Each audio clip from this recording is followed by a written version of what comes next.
I love Rent-a-Girlfriend. Rent-a-Girlfriend is possibly the greatest manga of all time. You know that, I know that.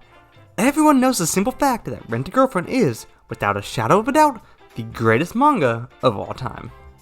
Rent-a-Very-Shy-Girlfriend is possibly the greatest spin-off manga to ever exist.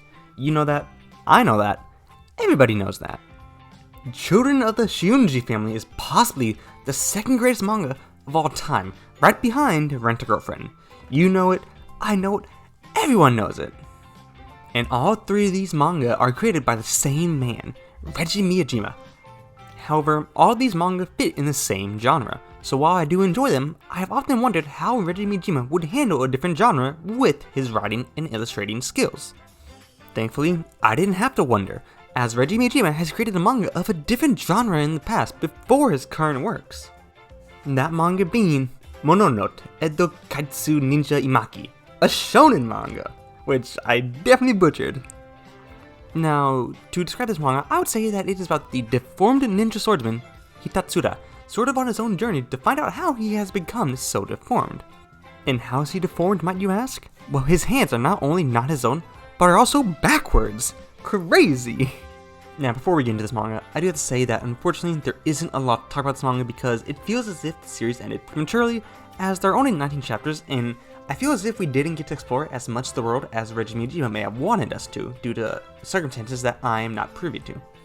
But regardless of how short this thing is, we're here to talk about Reiji Miyajima's work before Rent-a-Girlfriend, and all his other current nonsense. So let's get talking about Mononote Edo Kaitsu Ninja Imaki, something I butchered once again.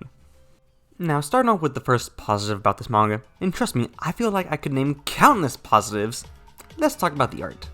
Now, I'm sure you've heard me talk about Rent-a-Girlfriend's art before, and how I love Rent-a-Girlfriend's art, but man, the art in this manga feels like it's on a different level.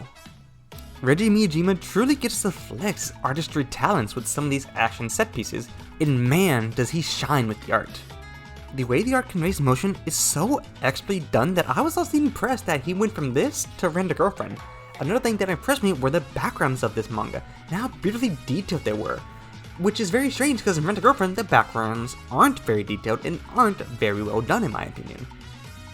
However, one thing that is consistent with how great Rent-a-Girlfriend is how Reiji draws the characters and how they are drawn expertly, just as expertly as they are drawn in Rent-a-Girlfriend, Shiunji family, and Rent-a-Shy-Girlfriend. In short, this art is amazing, and while not as great as Yuta Camp's or Dragon Ball's art, it is still really good, and you will be blown away when you reach to one of the fights in this manga because, man, they are beautiful. Another great thing about this manga are the characters, although we really only get to know a couple of them.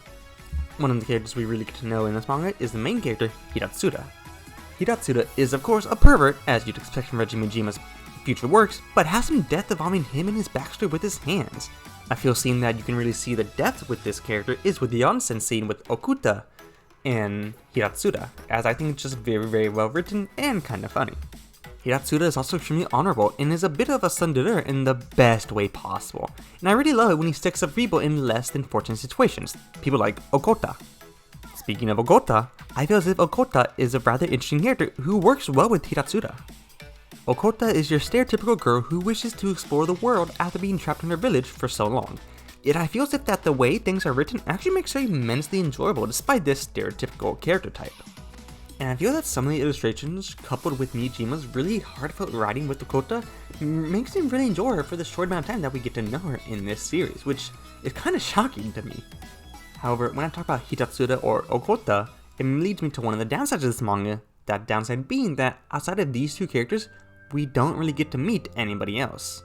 Sure, while there are many characters introduced in this series, some of them with interesting designs, and some who look real similar to Nagomi from Rent-a-Girlfriend, we really never get to know any other characters in depth like Hitatsura or Okota.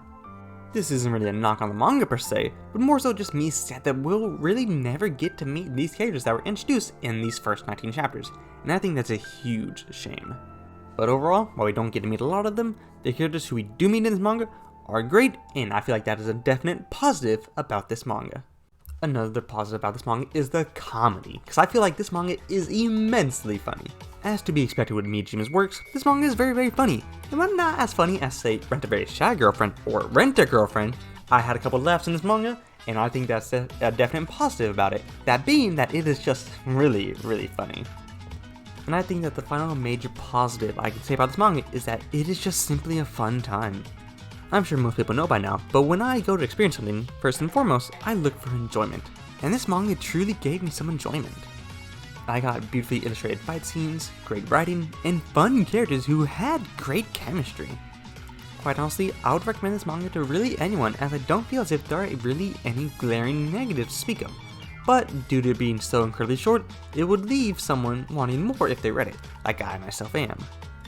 But even still, I thought this manga was fun, and I would recommend it because it's just a really fun time, as to be expected with Reiji Miyajima's work. Anyway, that's about it. Honestly, like I said, this manga is unfortunately never gonna get more added to it, so it's kinda stuck where it is. But for what we got, I personally adored it. I'm also personally glad that I read this piece by Reiji Miyajima, because now I can confidently say that my GOAT has gone 4 for 4 in creating pieces of peak fiction. Woohoo! But anyway, hope you guys enjoyed today's video, and I hope you guys have a great day, and hopefully I'll see y'all next week. I don't know, I'm lazy, and we know that. Peace.